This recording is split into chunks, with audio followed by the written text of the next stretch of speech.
We were looking for artists who are working in very original ways, and she's one of them.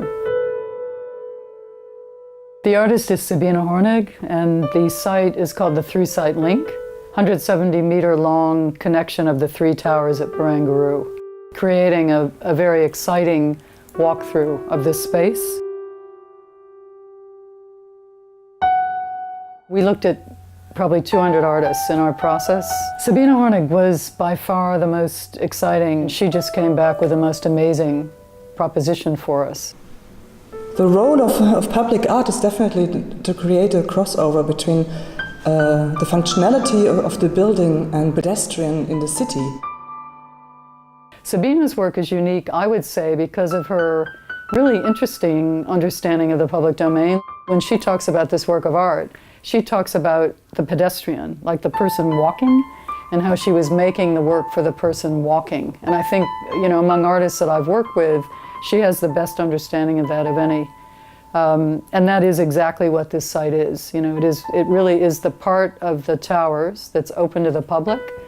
She understood the juxtaposition, or the contrast, if you like, of this rectilinear, new built environment, the towers of Barangaroo, but also the natural side of Sydney, and wanted to give expression to that.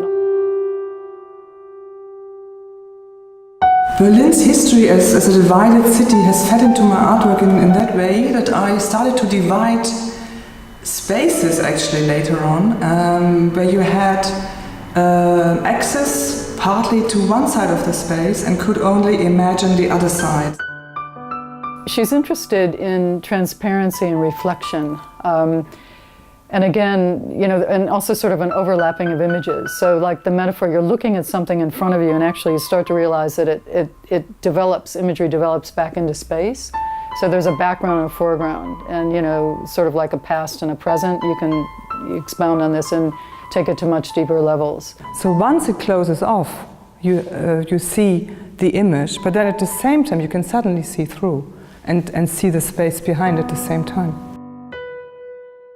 She's been mining this particular way of working, using reflection, and also your reflection. You're part of the work, because these are glass works which you will see yourself in, all of which she very intelligently works into her art form, in the message that she's conveying. So it's more like a filmic situation in space. I've been always interested between the architecture and nature. If we go through cities, our orientation is always pre-formulated by street signs and buildings that are globally equalized. Whereas, so we never really orient on things that have been always there within the land. She let herself be advised by Aboriginal people, Emily McDaniel, Henriette Biot from the Botanic Gardens.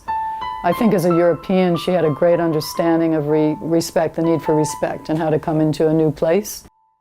I think the native plants for Sabine were important. I mean, she came here and we went out to a lot of the, wilderness areas in Sydney. And I think that really affected her. A muse on what was here, and also the whole Aboriginal history of that site.